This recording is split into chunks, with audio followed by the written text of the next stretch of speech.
We'll get recording.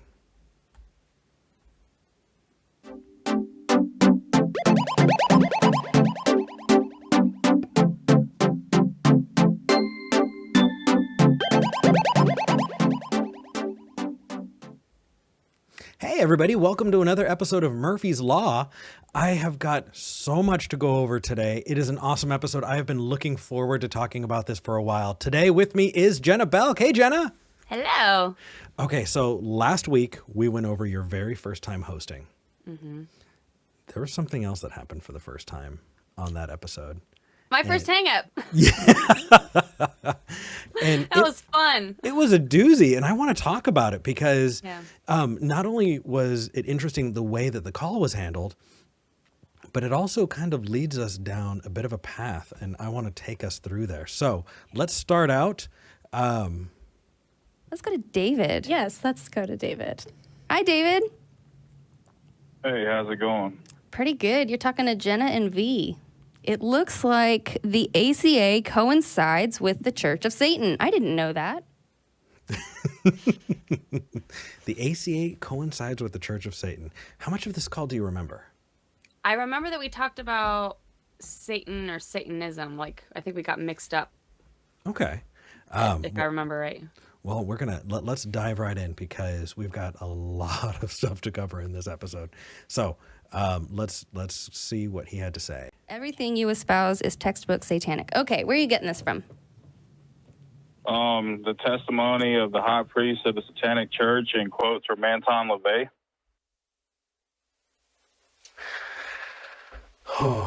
That's right.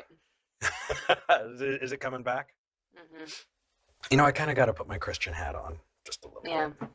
And remember that for some reason there was this idea that the evil one, Satan, the devil, is everywhere. Lurking. Everyone knows the devil. Everyone who's not a Christian like you is working with and for the devil.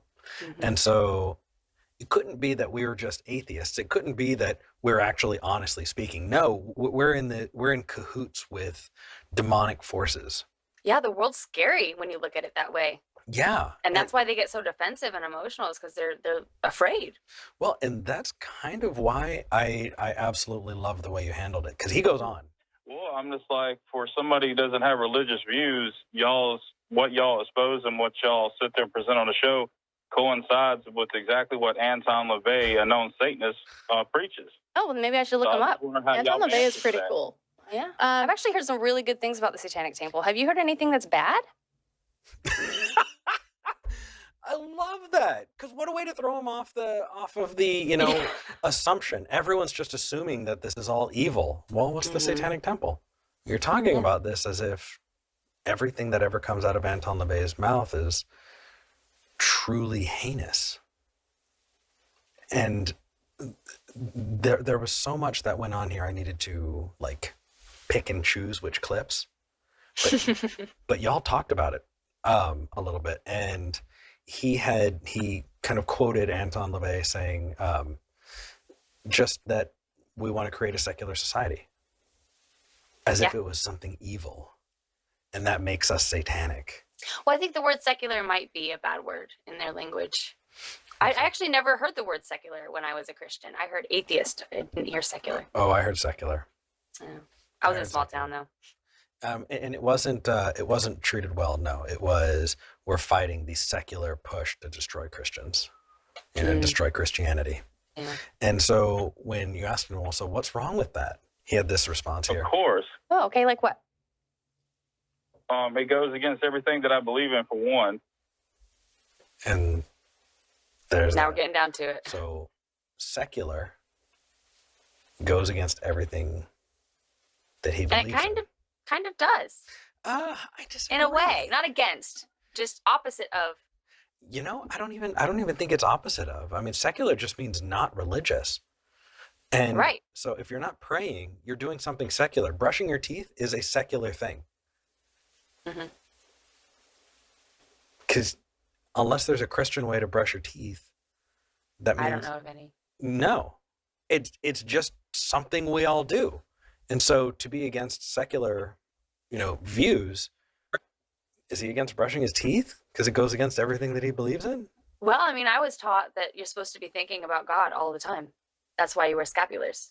Fair enough. So maybe. I guess. I don't know. And there was more to it in there, but we are paraphrasing. If you want to, in the comments, point something out that you think that we missed or should have talked about, let us know so we can go back and talk about it. Yeah. All right. It's going to start getting good here. Wait, so it's bad to disagree with you? Well, see, the thing is you don't have a complete lexicon of all knowledge, so actually you Here can't we make an go. opinion or an assertion on anything. A complete lexicon of all knowledge. I remember that. You do? What were your Yeah. what did you think?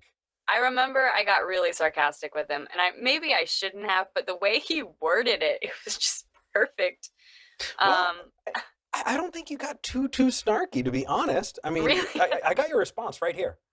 What I'm saying is without a complete lexicon of all knowledge, you don't have a basis to make any kind of truth assertion. Wait, So you so could know hold on. everything, So are you? you Wait, have hold opinions. on. Before you keep going, I'm going to take apart what you just said. Hold on, can you work with me here, please?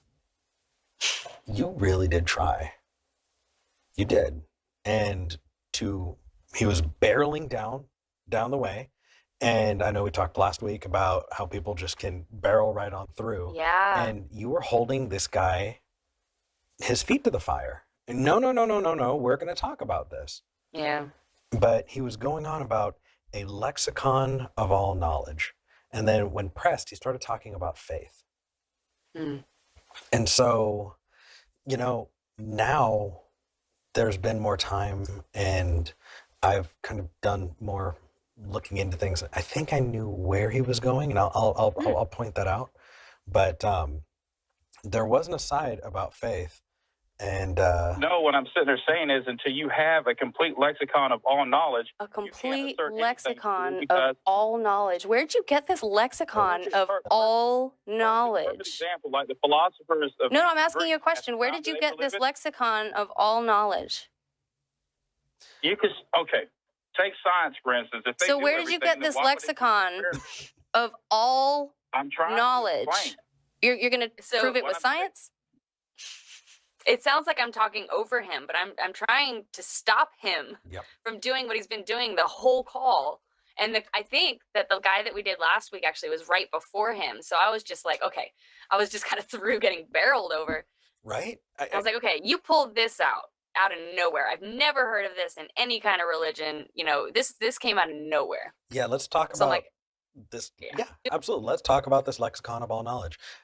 So the faith part's going to come later, but yeah, you were holding him to it, and he was not having any of it. And you did get snarky at that point. Oh, yeah. Deservedly so. I don't think there's any problem with that. At a certain point, if someone's going to be belligerent, Yeah.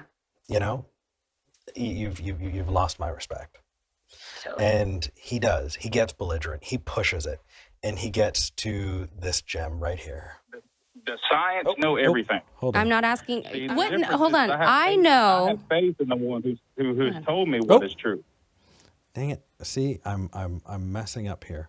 Here's the correct one. Does science know everything?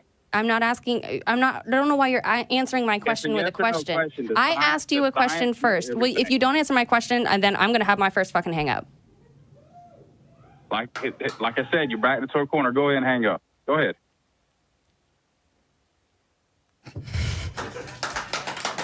All right.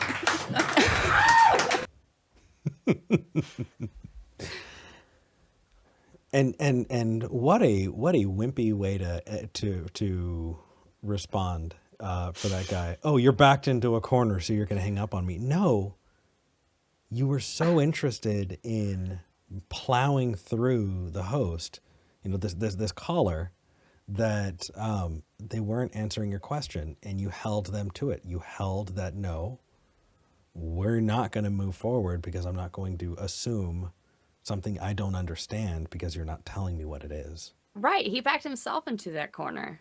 Yeah, he did.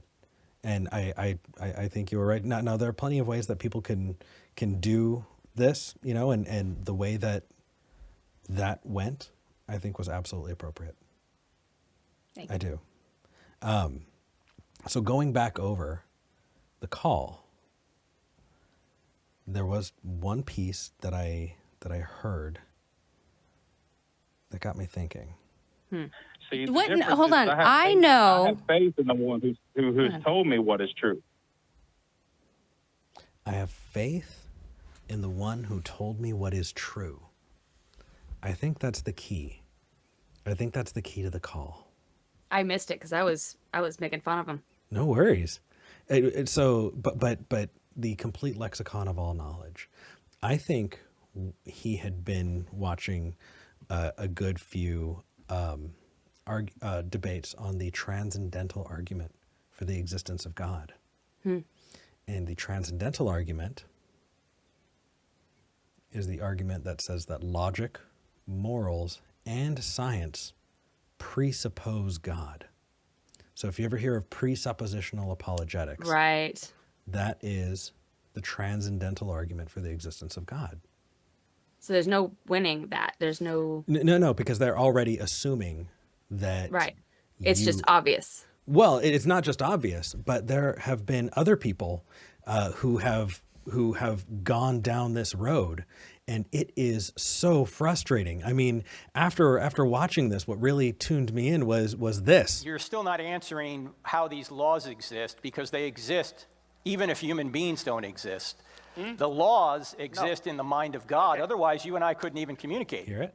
You can't know anything to be true unless you start with God. God has revealed what the nature of reality is. Transcendent meaning, transcendent reality. We have to start there to even ask the question. And once we do, what we've seen this evening is that the natural man hates the things of the Spirit of God. Sound all familiar? Yeah. It's all reflecting in the call. Everything Oh that my that guy was God. saying was reflecting in those clips. It's the So he's watching a lot of debates, and it's the and he thinks he's ready. exactly.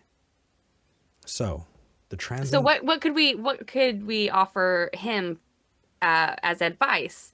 What he could do next time he called? Maybe what could he study before he called back? Because I'd love to talk to him again if he wants.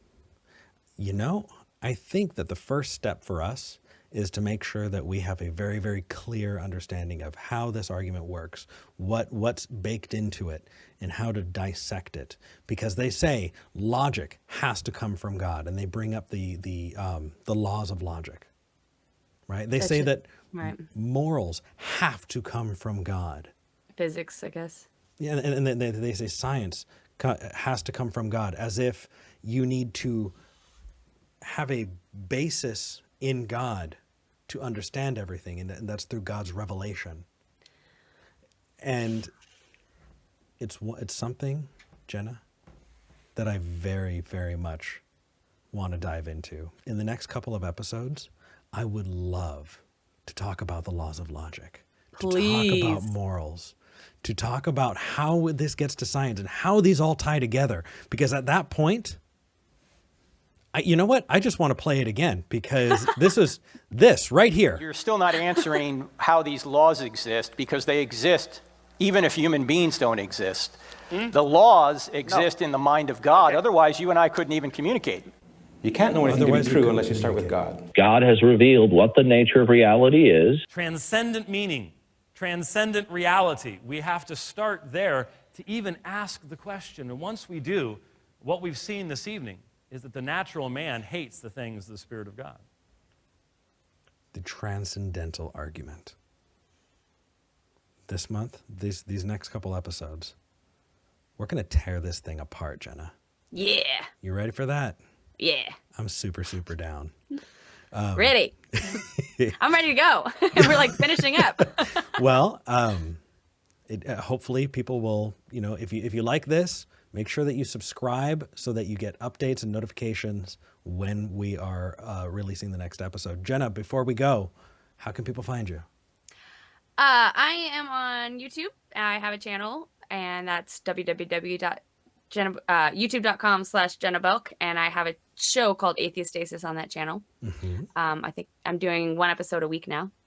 Yay! And I'm on Patreon accepting donations for help with this because, we put a lot of time and energy into this. Oh, yeah. That's patreon.com/JennaBoat2. And I'm also on the Atheist Experience, as obviously, usually it's once or twice a month. Well, this episode of the Atheist Experience is going to be in the show notes along with links to be able to support you.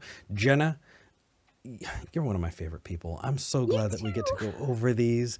This is really, really exciting. If anybody else, if you're nerding out like we are, that we're going to dive into tag, you're in the right place. Jenna, I will Thank you so much. Thank you. I'll see you next week. All right, that's it for another episode of Murphy's Law. Click here to subscribe and hit the bell icon for notifications for when I put out videos Mondays, Wednesdays, and Fridays. If you want to get early episodes or ad-free episodes, you can go right here to patreon.com, and I put those out for patrons. It has been consistent, and I've been having a really good time. If you want to see me do an episode with Jenna without audio issues, click here. Thank you for sticking around. I'll see you next time.